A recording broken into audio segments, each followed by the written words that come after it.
The Ouija board. Starting this list off because, well, this one's pretty obvious, and there's some even weirder ones ahead, so buckle up. The Ouija board is a board game most popularized by teens in the 1970s, when fads were at a heightened time. The Ouija board has earned its reputation over the years, although it was created almost 100 years before that.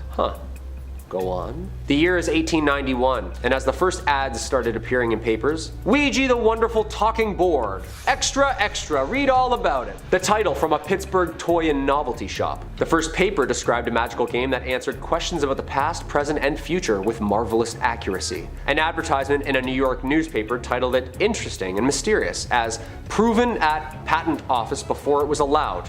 Price? $1.50. Okay, so chilling and affordable. A flat board with the letters of the alphabet configured into two semicircles, above the numbers 0 through 9, the words yes and no in the upper corners, goodbye at the bottom. No batteries included nor needed. A planchette, like a little teardrop shaped tool used to maneuver about the board. Sounds simple enough. The idea was that 2 or more people would sit around the board and place their fingertips on the planchette and ask a question out loud. After a moment or two, the planchette seemed to start moving to the corresponding letters, spelling out an eerie message from who knows where. The origins are messy, and it's hard to pinpoint who or what inspired early attempts at this game and its humble beginnings. It kinda just appeared on the shelves. Spooky. After the 1850s, the Fox sisters of New York had popularized spiritualism, and the US started flooding with the interest in spirituality, towing the line of religion-related thrill-seeking. The Kennard Novelty Company exclusively made and marketed these talking boards. One thing, however, is that they didn't have a name for this new game. Apparently, the lore goes that one of the men who also owned and founded Kennard Toys' sister was a medium, and when asked the board what it would like to be called, to which it responded, Ouija. When asked what the name meant, it responded with, good luck. Terrifying! Hey, at least good sportsmanship. Good lucks and good games? Kind of nice touch before it spells out your fate, no? One thing I know for sure is that I'm never playing this game. Number 4, hide and seek alone. Hide and seek alone has gotten some pretty dramatic online traffic throughout the past 20-ish years. Results from people who try it, write about it, and avoid it are all pretty interesting to say the least. Though it's a bit of an elaborate ritual, the game, you summon a ghost into a doll or stuffed animal at around 3 a.m. and then invite the possessed doll for a friendly game of hide and seek. First off, who's doing this? Second off, it's 3 a.m. I'm old. I'm sleeping by this point. Third, I don't do dolls, man. Creepy. Surfacing in the 2000s on the deepest spots of the web, this frightening and spiritually challenging game has made waves and enforced that serious problems could arise if played wrong. How do you mess up hide and seek? Found you. In some cases, the rituals call for very specific details. Other times, a very loose game setup. Some dolls were even stuffed with rice instead of cotton, and apparently toenails from the player for a DNA connection were added to the object. It's at times like these that these legends start sounding very fake. Or do they? Sometimes needing red sewing string to stitch and repair the now ready teammate, the ritual has been started. The game is played at 3 a.m. and some say 3:33 is the ideal time to play, in which the player washes the doll and explains to it the rules of the game and the participants playing. I will hide, and you will come find me. It's always when you're hiding that you all of a sudden have to pee. So bad. Always. And what happens when the doll finds you? Apparently the deep web has story after story about the countless effects on this game and doesn't recommend it, due to all the stresses to come after. Apparently the process of ridding the spirit of your home at the end of the game has been the most challenging part. Who'd have thought? Would help if there was an instruction manual, of course. Of course I won't be playing this game at any time soon, I'll be sleeping at that hour. Much safer. Number 3, CE5. Demonic forces come in many shapes and sizes. I chose this topic next on the list because I feel that this is the way we're headed, and it's absolutely terrifying for our world, and theirs. Dr. David M. Greer is an American ufologist and founder of the Center for Study of Extraterrestrial Intelligence and director of the Disclosure Project. CSETI started in 1990 to create a civil and research-based initiative to contact ET civilizations. The group defined CE5, or Close Encounters of the Fifth Kind, as human-initiated contact and communication with ET life. CSETI claims to have over 3,000 confirmed reports of UFO sightings by pilots alone, and CSETI has designed a protocol for human-initiated contact to UFOs using a form of consciousness. Oh yeah, and high-grade military lasers. Namaste, dude. Hey, that's pretty sick. The goal of which to publicly disclose the government's alleged knowledge of UFOs. I'm all for it. Extraterrestrial intelligence, and of course advanced energy and propulsion systems. The summoning part comes in the form of Greer's overnight trips to see these ETs in person. This week-long intensive workshop is limited to about 25 guests and provides an intensive training program with Dr. Greer, which each night will go out and make contact using the very effective CE5 contact protocols. Located in Costa Mesa, California, researchers can expect to be alongside him for a lesson in meditation and consciousness. Greer has an audiobook out on how to summon ET craft yourself, and has numerous documentaries surrounding the topic. What do you think? Is this guy a real deal? I think so. Especially with all this UAP NASA stuff that's going on. Who knows? Number 2, Furbies. If you grew up in the 90s like me, then you must remember Furbies. They were everywhere. And then all of a sudden, nowhere. A Furby is an American electronic robot toy that was originally released in 1998 by Tiger Electronics. It resembles an owl or gremlin-like creature and went through a period of being a small craze to have become an overnight sensation in the 90s. Following its holiday season launch, with continual sales up until the year 2000, over 40 million Furbies were sold during the 3 years of its original production, with 1.8 million sold in 1998 and 14 million in 1999. Its speaking capabilities were translated into 24 languages, and this is where it starts getting messed up. And I know, because I had one. Furbies were the first successful attempt to produce and sell out domesticated enhanced AI systems. A newly purchased Furby starts out speaking entirely Furbish, the unique language that all Furbies use.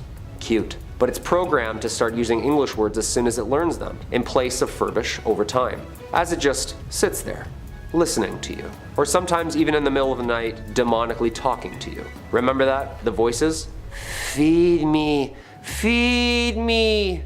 This process is intended to resemble the process of gibberish and learning English slowly. So sophisticated for its time. The updated Furby with voice recognition and more complex facial movements was sold by Hasbro between 2005 and 2007. Another updated Furby with even LCD eyes and a mobile app was released for the holiday season in 2012. There were a couple of red flags that had us convinced they were possessed right from the beginning. First off, they don't speak with batteries. Even if the entirety of the wiring is ripped out of them, they wake you up in the middle of the night, usually saying some messed up shit from the other room, and would occasionally start speaking in tongues. I know, because I heard it. I'm pretty sure that's all the red flags and requirements of a haunted toy, people. And number 1, haunted video game. The Haunted Majora's Mask cartridge story, commonly referred to as Ben Drowned, is a creepypasta story and deep web find. This one personally gives me chills just thinking about it because I've personally watched a 5-hour speed run of this craziness. Please do some homework, you must, on this one. Not only because Majora's Mask is a beautiful game, but the crazy horror urban legend that was born is very scary. The story retells paranormal events that occurred to a sophomore gamer on a college campus upon receiving a secondhand Nintendo 64 cartridge from a friend claiming that he had received the game from an old man throwing out free games. Excited, the gamer tore home and tore into this game.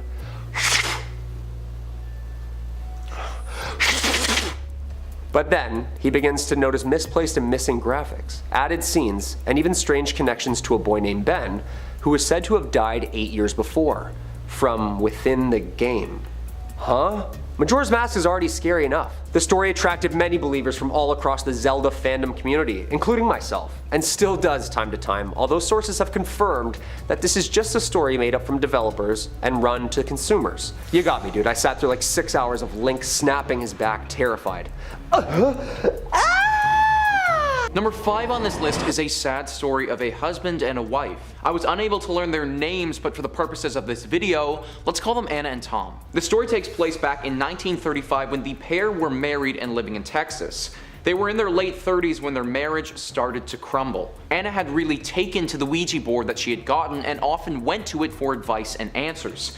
She had suspected for quite a while that Tom had been cheating on her. She believed that the affair was ongoing and happening with their next door neighbor. She consulted her Ouija board and it confirmed these suspicions to her. After hearing this, she accosted her husband about this affair, which he vehemently denied. She didn't believe him though and kept consulting the Ouija board, and it kept giving her the same answer. Tom wouldn't budge though, and every time she asked him, he swore that he would never do that to her and the Ouija board was lying. After several weeks of this, Anna started to lose her mind. One day, while Tom was asleep, she took some wire and tied his limbs to the bedpost. bedpost. He woke up naked and unable to move, his wife staring down at him with a makeshift whip.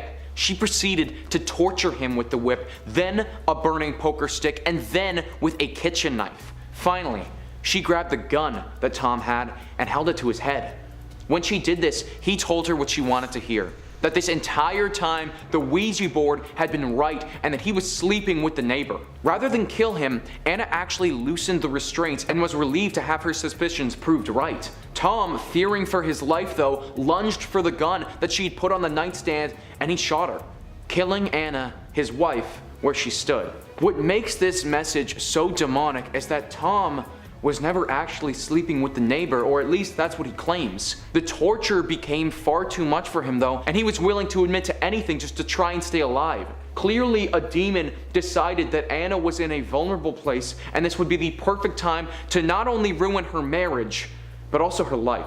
Number 4 on this list is Angela Jackson. Angela was a young girl in her 20s from Australia. She became obsessed with the Ouija board to communicate with her father who had passed away roughly 2 years ago. She was very close with her dad, and letting him go was super hard for her. Whenever she would contact him, they would have a good conversation through the board. However, her father always made it clear that this has to be the last time that she uses this board. He implored her to stop contacting him. This wasn't because he didn't want to talk to her, but simply his spirit recognized the dangers of this tool, and there may be a time where it isn't him that she connects with. Angela heard his warning, but proceeded to use it anyways. Whenever she was lonely, or something big happened in her life, or she just missed her father, she would pull it out. One day, Angela felt the urge to contact her father, and she did exactly that. She pulled out the board as she normally would, she asked some questions, except this time, it wasn't her father on the other side. The room felt cold, and the light seemed as if it was being sucked away by the shadows. The demon on the other side, it was not kind, and made its intentions known, spelling out the words, "Kill yourself." Angela wholeheartedly refused to do so after multiple requests, so finally the demon spelled out, "I will then." Petrified at this point, she threw the Ouija board in her closet and refused to touch it. She didn't want to fully throw it away though, because if she did, that would be ultimately admitting that her father's gone. She did eventually change her mind though and get rid of it about a week later, but it took a near-death experience for her to do this. She was attacked late at night by what looked to be a crazy man with an axe. He almost killed her, but she managed to get away with her life. Convinced that this was the work of the demon that she must have contacted, she threw the Ouija board away, and she never looked back. Number 3 on this list is a story from a man named Steve. Now, Steve's story already starts out poor because the Ouija board that he ends up using is one that he and his friends found in a dumpster. Once they pulled it out of there, this board started working for them almost immediately. The one problem is that it was in Latin, and only one of the people there could understand what it was saying. It apparently wasn't saying anything menacing off of the top, just kind of weird and creepy things. Steve didn't like this thing at all, and he was definitely spooked, but curiosity got the better of him. He didn't truly believe that a spirit was guiding his hand and wanted to understand the logic of how it was happening. As you're all expecting, this was a poor choice by Steve, and he inevitably had to pay for it. Steve went to sleep that night at a little bit past midnight. When he woke up, it was 3 a.m. in the morning, and he was standing straight up, playing with what looked to be a drawn-on Ouija board on the wall. He couldn't control his movements. He was just watching as his body mindlessly moved around the Ouija board, spelling things out. The first thing that he saw his hand spell out was, "Why are you hurting me?"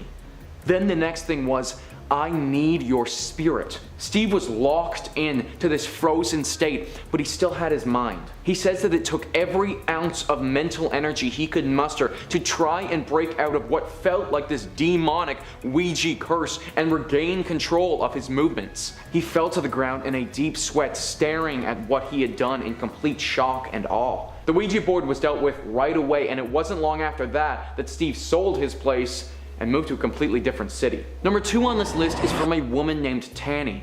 A few years ago, Tanny lived in Chicago with her boyfriend. Her boyfriend, who is now her ex, had just lost a very close friend and was going through a rough time. Trying to be a supportive girlfriend and help him get through it, she thought that maybe getting a Ouija board would be a good idea. Her initial thought was to help him get a little bit of closure on the whole experience and maybe to speak to his friend one last time. Obviously, as it often happens with these boards, that isn't how the whole scenario went down. The couple set up the board in their living room and started using it like one typically would. At first they weren't feeling anything at all and just thought that this was standard. But then a chill filled the air. Both Tanny and her boyfriend felt an enormous weight hit their bodies and a deep sense of depression. This came along with a horrible sense of foreboding that something awful was about to happen. This was very strange because the board itself, it wasn't actually giving them any strange answers to the questions. That part felt as if everything was normal. Even though this strange feeling about something to come scared the pair, they kept playing with the board. It didn't take long after that for both of them to stop though. In the corner of their living room appeared a black, fleshy humanoid creature that looked as if it was one with the shadows. Tanny saw this and screamed at the top of her lungs, but when her boyfriend looked, it was completely gone. She swore that she saw something and refused to play anymore, demanding that they go to bed. It took her a very long time to fall asleep after that, but eventually she did, and that's where the message came. Dipping into this deep dream, Tanny vividly remembers how real it all felt. She claims that she has never felt a dream that seemed so close to reality like the one that she had that night. She materialized in a forest, and standing in front of her was the dark demon being that she saw in the corner of her living room earlier that night. Her heart raced, and she tried to run, but her feet were stapled to the ground. The demon glided its way closer to her, and when it was only a few feet away, said, "Your first child will suffer like his friend." Then it took its black, fleshy hand and shoved it into her stomach, stabbing her with its long fingernails. She woke immediately, feeling as if she just got stabbed and punched in the stomach all at once. She hasn't tried to have children since then, but she doesn't believe that she ever will. She is convinced that the demon was referring to her boyfriend's friend, in which case her first child would die.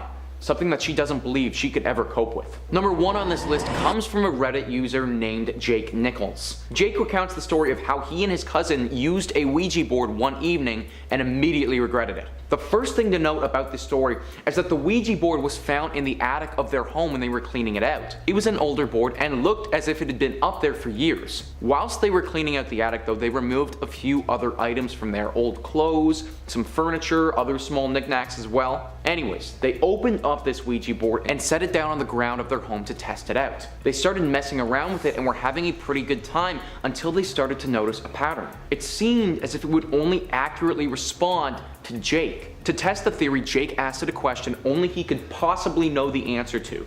What is my social security number? The board moved from one number to the next, to the one following that. It did this 9 times to produce what was Jake's exact 9-digit social security number. Absolutely shocked, Jake and his cousin asked the spirit to show itself.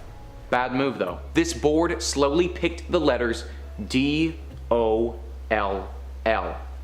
Doll. Now doll, what does that mean? We asked you to show yourself and you wrote doll. And then Jake remembered. While they were cleaning out the attic, one of the knickknacks he removed was this very old doll of a girl with red hair in a little brown dress. This doll had been sitting on top of the Ouija board when they went up there. The boys rushed in the room where they put all of the knickknacks, and when they got there, standing up on its own 2 legs was that very same doll with a sick, sadistic smile across its face. Its eyes looked alive and pierced directly into Jake's soul. Then, defying all logic, the doll's mouth moved and sounds came out. "You woke me up, Jake. I was sleeping." Jake and his cousin's heart were pounding quicker than they have ever felt in their lives. The doll made one final drilling stare, and then it fell to the ground, lifeless, as if it had been there the whole time. Jake and his cousin immediately took the Ouija board and the doll and burned them outside. They both stayed in another home that night as well, fearing that whatever they released may still be on the hunt. Coming in at number 5, we've got Danny / Malfador. Well, we'll kick it off pretty simple with a throwback to the horror movies of the 80s. Witch Board is a Ouija-themed romp through the mean streets of California, ranging from house parties to construction sites to an ever-infamous lake sequence. It's pretty cheesy, but there are definitely some good bits if you're into 80s horror. We kick off the introduction to evil presences with a good old-fashioned group session. While her boyfriend is off getting drunk, Linda gets her hands on her ex's Ouija board and summons a presence in front of a crowd, and that is not a euphemism. The partygoers meet Danny, a young boy who died a tragic death and is now communicating with everyone through the board. Things get heated between Linda's current and ex-boyfriends, which results in Danny slashing the tires of a car. Whoops. Danny's still a good kid though. The next day, Linda decides to call up Danny again and see how he's doing, but this time she brings out the board all alone without any guidance. Bad call, as the presence that shows up says he's Danny but is hiding his true identity. Always a bad sign. The presence helps Linda find her engagement ring and never gets dismissed. This means it can stick around and do what it wants, wherever it wants, whenever it wants. And what it wants is to kill any and everyone who might get in its way. See, this presence that claimed to be Danny on the second day was actually that of Carlos Malfeder, an evil spirit. The man was an axe murderer in life, gunned down by police while trying to escape capture. As it turns out, he lived in Linda's house way back before she moved in. He'd been waiting for an opportunity to possess someone for ages, and this was the perfect time. Using progressive entrapment, he slowly but surely works towards being able to take over Linda and enter back into the living world. This results in plenty of death and destruction along the way, including almost getting her boyfriend arrested for the murders. So while you're using a Ouija board, do some research about where you're using it. If a bunch of nasty stuff occurred at your location, don't do it. Also keep an eye out for demons pretending to be other people. That one's a little harder to make sure of though. Coming in at number 4, we've got Kelly. This name doesn't sound so bad, but if you like your head to remain upon your shoulders, avoid it at all costs. Seriously though, this demon is sending out all of the warning signals possible, so if you end up dead, it really is your fault. She first showed up when a young lad was trying out Ouija with his older brother and cousin. They set up the board, got things ready to rock, and began to ask questions. With the lights out and candles lit, things were about to get spooky. And spooky things got. The young lad had a doll with him at the time, and this doll went by the name of Kelly. Uh-oh. Of course, it was good to have such a figure for comfort while doing something so potentially scary. So when the planchette started moving, he reached for his doll. However, Kelly was missing in action. Panicked, the kid looked back to the board and saw that it was spelling something. K-E-L-L-Y. Oh my goodness. Soon after, the ritual ended and the boys were considerably shaken. The youngest one looked frantically for his doll, but to no avail. However, later she was found, without her head. Someone or something had taken the doll, popped its dome off, and hidden the pieces away. If you ask me, this is a kind of warning, a sign of things to come. The next time you try to use a Ouija board around here, the demon might spell your name. And then your head might go missing. Not the kind of injury that's easy to recover from, yeah? Coming in at number 3, we've got Doris. Back to some movie magic for a moment, Doris is the exceptionally upsetting demon featured in Blumhouse's Ouija series. She turned out to be the main villain in the first one, and then the prequel explores her tragic backstory. Demons with sad stories are always the worst, eh? You want to sympathize with them, but then they're out here trying to kill everyone and singing sad songs. It's a whole mess. Doris had her mouth sewed shut by her mother to prevent evil spirits and voices from taking over, and eventually passed on, becoming one of these presences summoned by the board. Once she became a demon, Doris possessed many people. Anyone foolish enough to summon her using a board would be taken over and killed in horrific ways. Doris will make people hang from Christmas lights by their own doing, or put their heads through porcelain sinks. That's gotta hurt, and there's no coming back from that kind of head trauma. There's some swimming pool antics, some stitch-mouthed ghost antics, the whole 9 yards. Even though Doris was just a girl, as a demon she has a whole lot of anger and terror to express. And what better way to express your demonic urges than through a killing spree? Sounds like fun. So if you'd like to keep your bathroom pristine and your head unmunched, stay away from that Ouija board. Coming in at number 2, we've got Shush. This one comes from another supposedly true tale where average folks messed with a board and paid the price. Everyone knows how embarrassing it can be to be shushed, especially by a stranger. So what about a paranormal stranger? One with the potential to shut you up for good? It doesn't sound like a whole lot of fun if I'm being totally honest, but that's exactly what happened here. 2 friends decided to take a swing at some Ouija board antics and plopped one down on their table. They tried for a little while to contact any sort of presence, but came up short. After asking a few more questions, they returned to the top, asking questions like, is there anyone here that would like to communicate with us? This apparently was the last straw, as the planchette immediately moved to no. Thinking this was their chance to finally talk with someone from the other side, they pushed further, asking more questions. But the presence did not appreciate this and used the planchette to spell out S-H-U-S-H. Shush. Holy moly, it just wanted some peace and quiet. After this, the room felt considerably colder, and the pals didn't want to see what would happen if they didn't follow the presence's instructions. Something tells me it wouldn't have been pleasant. I could see a demon stealing someone's voice, or permanently sealing their mouth for not being quiet when told. So who wants to play the quiet game? I'll start. Coming at number 1, we've got Zozo. Now, you know we couldn't do a Ouija demon list without including one of the newest and most prolific entries into the ghostly pop culture oeuvre. Zozo seemingly hasn't been around that long, and his popularity is largely attributed to internet culture gassing him up. There might be brief mentions of this demon in assorted old compendiums and grimoires, but nothing concrete, and the old writings don't really connect him to Ouija boards or possession either. But Zozo is a famous demon now, and those tend to do exactly what people expect them to do. The more we discuss him, the stronger and more bold he grows. Many who have encountered this demon feel its presence for years after the fact, regardless of whether they close the session or not. One tale recounts a man almost seeing his drown in the bathtub, attacked by Zozo.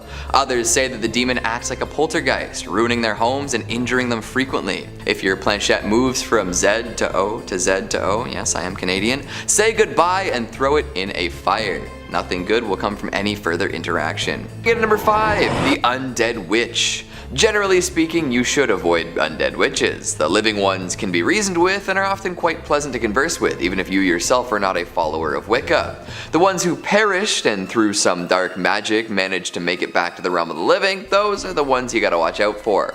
Nobody wants to be at the receiving end of a hex or spell cast by a practitioner of magic who has returned from the grave. No thank you.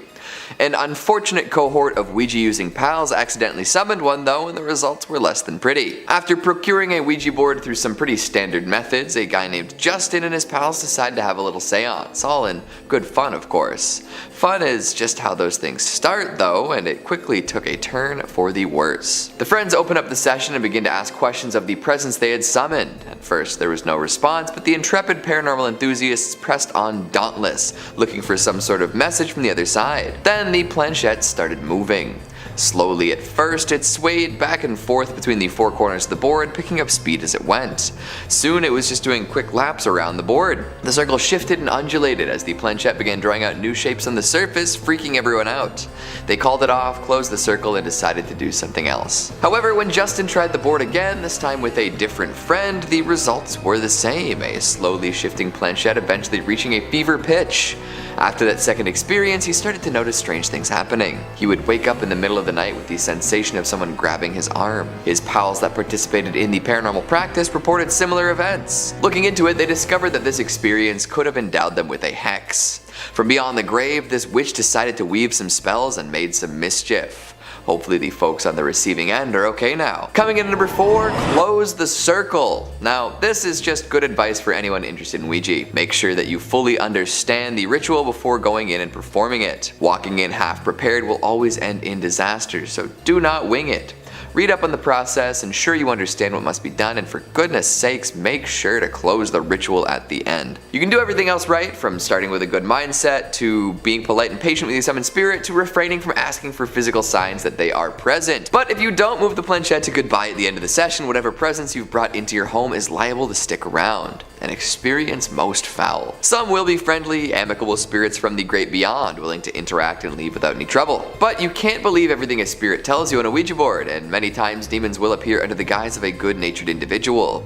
This is where things can get dangerous. Take poor Vince, who once used a Ouija board as a child. He and his brothers managed to summon a Russian spirit who claimed to have been murdered in cold blood. A classic origin story for sure. But after they stopped communicating, the brothers decided to go get some food, without closing the circle. When they returned to the basement, the energy had noticeably shifted. A dark, heavy presence was here, and things were not as they were. Books and toys had been flung around the room in a whirlwind, but the Ouija board still sat in the middle, undisturbed. Apparently, when Vince looked into the mirror in the basement, he noticed that the eye on the Ouija board was looking around the room, as if searching for something. The brothers moved the planchette to goodbye and resolved never to do that again. Coming in at number 3, we've got a Scorched Corpse. Could be Freddy Krueger, could be someone else. I'd rather not take that risk though. It seems that whenever kids spend the night somewhere unfamiliar, they witness unexplainable phenomena.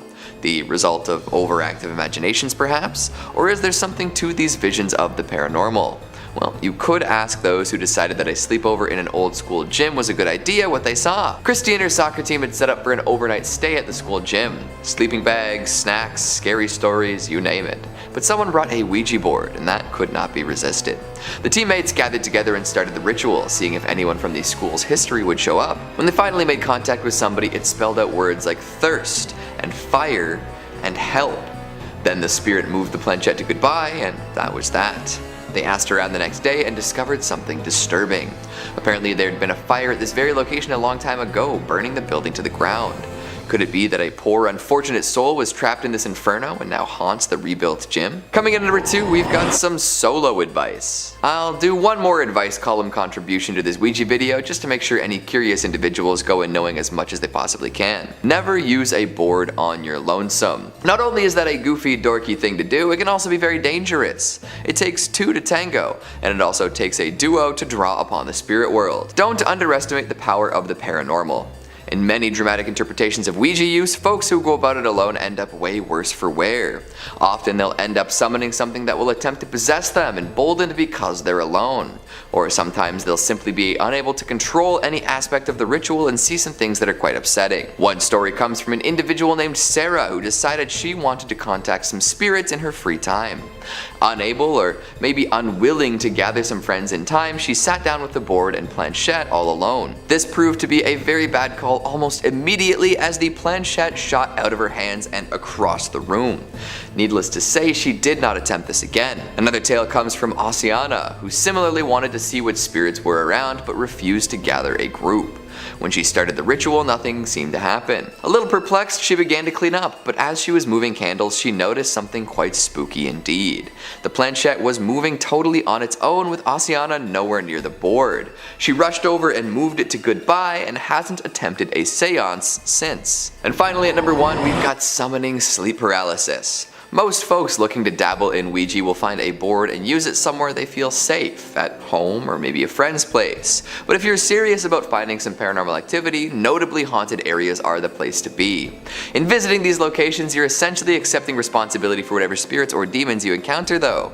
Take Aaron and Arjun, 2 friends who found a Ouija board and decided to take it to a graveyard. Definitely a place known for harboring spirits and the like. At the graveyard, the duo attempted to summon something and failed, or so they thought. After their uneventful seance, they returned home and went to bed. Late that night, Aaron experienced sleep paralysis for the very first time. Unable to move, he saw a ghostly woman with long black hair slowly floating towards him. Some might chalk that up to a coincidence, or maybe the fact that Aaron was a little spooked from his late night excursion. However, Arjun called up Aaron the next day and told him about an identical experience. The 2 friends had somehow summoned a spirit that followed them both home and began invading their sleep. Goodness gracious.